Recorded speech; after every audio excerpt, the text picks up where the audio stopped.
Hey, this is Gerald. I'm here at Silverlight Aviation. I'm here with Abid, and I want to kind of see what's new and what's going on at Silverlight.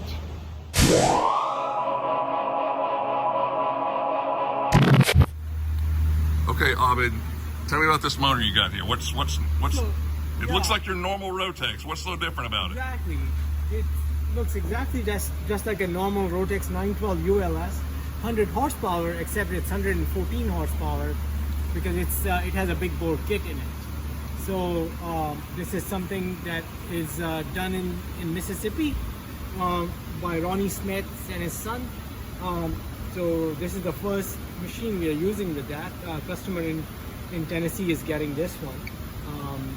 So we are just waiting on some avionics, some supply chain issues in avionics, but I can't wait to fly this one and just kind of compare it to a 914 because I really am a big fan of simple stuff, and I like 912 ULS. I have a lot of hours on that machine, on that engine. I would really like to know how this, without the complexity of turbo or any electronics, how this works. If this is 114 horsepower true and compares to 914, that would probably be one of the engines for somebody like my size, that would what I would recommend.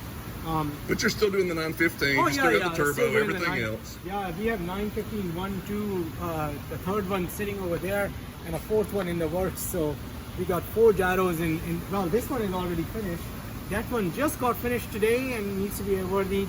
And then we have the third one going to Texas, and a fourth one that is going to Taiwan, which are 915s. And I see all of your new ones, or your new gyros are getting the new tail that you designed.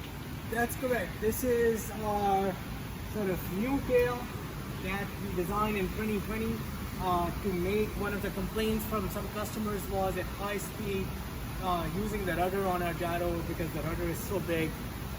It had, it was a lot of pressure. So we did this counterbalance to try to provide a mechanical advantage on that. Now, you can kind of see what we do here for the canopy is you've got a big rudder with a counterbalance. You've got the tail, and then you have an extension here like a dorsal fin. It's not truly like a dorsal fin, but it's to increase the side area. But what this does is it like increases the part count, the fitment. There's a lot of labor involved, an extra part, an extra painting, all this stuff. So we are actually working on kind of making a 2-piece where it will be incorporated into just a 2-piece tail. That will speed up our production and reduce our parts count. So hopefully that's coming in 2021. So very similar idea, just in 2021. Oh, so you're going to have another new tail then on top of your new tail. I'm going to have a new tail. Excellent. Very similar idea, but just with 2 parts instead of a third part. Well, the one thing I heard before was that we're getting new canopies, or either new glass for your canopies, or something like that. Yeah, so we have been doing all our canopies in-house. We had an oven, high heat mold that we built ourselves, and a vacuum system we built ourselves. And we were, like this canopy that you see here is actually one of our canopies. As you see, we got it to being pretty clear. However, we want to increase our production. We are expanding. COVID kind of put a dampener on it, but we are starting to sell into Taiwan and other Asian countries, and we are trying to expand our production line. So what we decided to do is take the canopy and outsource it, use our system, give our vendor our system, our mold, and Airplane Plastics that does all the vans, RVs, and AirCam, and a bunch of other airplane canopies, small airplane canopies. We outsourced it to them, so we are actually getting the canopies done by Airplane Plastics. So very nice canopies coming out, done very, very professionally by them, but they're still using our tooling because we built the tooling. The tooling is quite expensive for high heat vacuum form. Well, I think the big question is it going to be more expensive for the customer with that new? No, it's the same price. It's the same price. Well, what it does for us is it frees up our resources to do some R&D, because one other thing that's coming up in next year, end of next year or so, is going to be a side-by-side gyroplane that we are in development on, and we need some resources freed up because it's time to start actually working on the physical part of it rather than just design.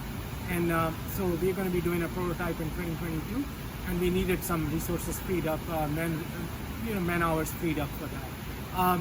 Now, I'll be the first one that gets to see that, right?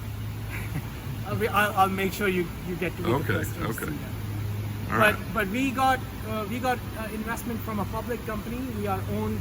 Silverlight, majority shares of the company are actually owned by a public company now.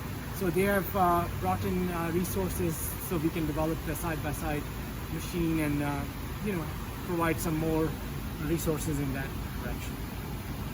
So that's what's going on. Excellent. I think that's the first time I've told anybody that we have been bought out by majority shares have been bought out by a public company. Well, you heard it here first, guys. Yeah. Gyroplane's in production. We got a 914. Larry, he is from Georgia. He's coming up. Canopy machine. He's getting one of the first new canopies. Oh, so he'll be one of the, getting the first. Okay, the plastic. Actually, he and Rick, this guy, they're getting the first new canopies.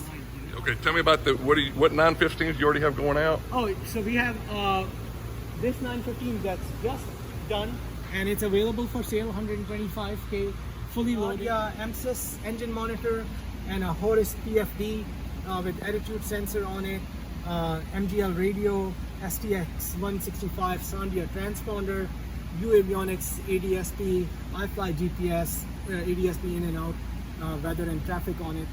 Everything loaded up, has the canopy or open both ways, so pretty nicely loaded up, about $125,000.